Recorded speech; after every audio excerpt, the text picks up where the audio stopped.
maglo-loading na yung ESC Angelo. Diyan po tayo sasakay mga kadats.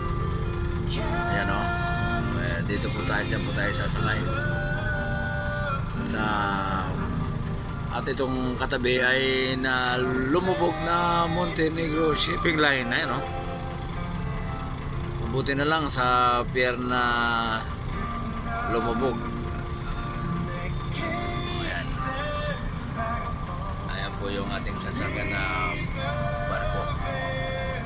Tayo po ay nasa Alin na Samar.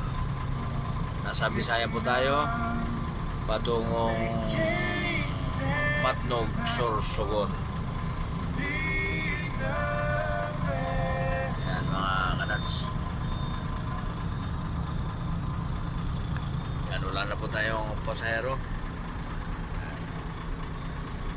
Yung mga pasahero natin ay pinababa na at mamaya ay aakyat na sila sa barko. Ayan po.